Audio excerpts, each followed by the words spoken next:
Having what I refer to as adult protective shield, which other people refer to as monitoring, and you know, keeping tabs of people, checking on stuff. Don't expect what you don't inspect. Don't expect what you don't inspect. Makes perfect sense. You cannot make a difference when you're assuming that everything is all good and you haven't checked in for yourself. How do you handle arguments with your teen, like who they're hanging with or what they're doing when they're out? I didn't have a plan when I needed it, but in the parenting group, we learned about monitoring plans, and now I'm prepared for my youngest. And it's not about spying, it's about knowing what's going on. A monitoring plan helps you with specific issues so they can be handled without drama. First, monitoring is knowing the who, what, where, when, and why. What every parent needs to know about their teen. When they're not with us, we need to know who are they with, what are they doing, where they are, how long they will be doing whatever it is they're doing, and why they're doing what they're doing. This is being an involved parent, not a passive one. Teens want to be independent, but by the time they hit high school, we do less monitoring and they think they're grown, and they tend to push us away. Oh, mom's not cool. She don't know what it's like out there to be a teen. Well, that's a natural part of being a teen, but it makes it harder to track the who, what, where, when, and why. It seems like teen years should be an easier time for a parent, but it's actually harder and can be more stressful. We're all busy doing for our family, raising our children, paying the bills, cooking, maintaining a house, and they want to be off on their own. So this is why it's more important than ever to jump on a problem early. I know, because I did a lot of little stuff pass until it became a big problem. Then I got overwhelmed by it and lost it. Monitoring early will definitely give you the signs what might be happening. Then you can stay on top of what's going on with your teen. It also gives you a peace of mind that you're dealing with it. You're right, girl. It's the little stuff that becomes big problems if you let it pass. Monitoring pays off. Monitoring helps you learn more about your teen's world. They're trying to figure out who they are. And by knowing the who, what, where, when, and why of their lives, you know more about your teen's likes and interests, which are always changing. It may make you feel real old, but it'll keep you on top of what is going on in their lives. I only thought about the surface stuff like school, clothes, and things. I didn't take the time to think about how Mary was dealing with peer pressure and the other issues teens her age deal with. And monitoring helps parents and teens make better decisions.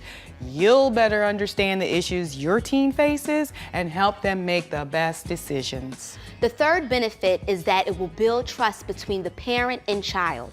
Lack of trust poisons any relationship and shuts down communication.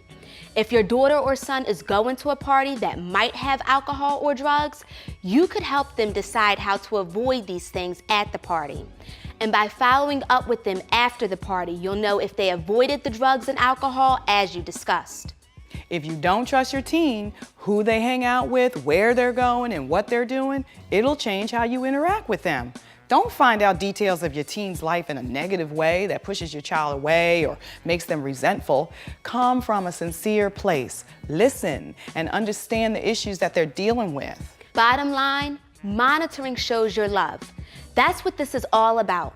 Teens say that they want you to back off, but what they want is for you to be involved and to also give them some space to grow. Don't buy into all the drama and attitude. Sometimes teens are confused and just trying to figure it all out. By the time I realized that deep down, Joe wanted me to be more involved with him, not less, we wasted years fighting with each other. In your workbook is a monitoring worksheet. This worksheet is a tool for you to come up with a plan for your teen using a specific issue that is a concern to you and needs some monitoring. So let's take out a sheet of paper or use the worksheet. The first step is to write down what specific issue or behavior you'd monitor with your teen. And don't use any general stuff like act like a man or behave better. You have to be specific, like be home by 11 on the weekend, or complete your homework, or letting parents know where they are. Situations I needed to address included my son practicing safe sex, being out late, hanging with the wrong crowd, getting into trouble, smoking weed and drinking. So I started with the most important one for me. Did the worksheet, and then I went back and did the others on a separate worksheet. Next, write the reasons why you are concerned. Explain to yourself and your teen why this is an important issue to monitor. For example, my teen may get pregnant or get his girlfriend pregnant or catch an STD. I know all too well from experience. Numbers 3 and 4 list what's negotiable and what's not. It's important to list both. For example, how late can your teen stay out with their friends or boyfriend or girlfriend? Are you willing to allow a midnight curfew instead of an 11 p.m. curfew? When teens feel you are willing to negotiate, they're more likely to accept new rules. They become our rules instead of your rules. Exactly. The next step is to write down how you'll stick to this monitoring plan. For example, if you're concerned about what they're doing when they're out, ask your teen to let you know what their plans are for the night before they leave, who they'll be with, what they'll be doing, where they're going, when they will check in or be home, and why they've chosen to do whatever activity. This part of the plan is key. Write down ways of staying consistent with this plan. This is a checklist for you and your child. For example, if you are monitoring where your teen is after school, you can have them call in to check in on their cell phone, or you can call them, or they can text you at a certain time and discuss when they will be home. Last step. Now go to the bottom of your monitoring worksheet. Write down your primary reason for monitoring the behavior that you chose. By saying why, you explain what you're thinking and feeling, and your teen will more likely accept the plan. Keep in mind that you will be presenting and negotiating this plan with your son or daughter. Remember, teens' brains are still developing. They will forget, mess up, and you will have to repeat yourself about 1,000,000 times. What helps is having consistent rules and setting clear expectations. We also have to respect their privacy because they ain't little kids anymore. But with more freedom comes more responsibility. Teens have to know it is a two-way street. There are some additional guides in the workbook and online that will help, but the main thing is to use assertive communications, like we talked about before, by being clear and consistent. Just be sure to reward your teen when they follow through with the plan and have consequences for them if they don't follow the plan. Also, get support from other parents or a group or a counselor, whatever you need, whatever you gotta do, but don't give up. Monitoring will help you address specific problems with your teen.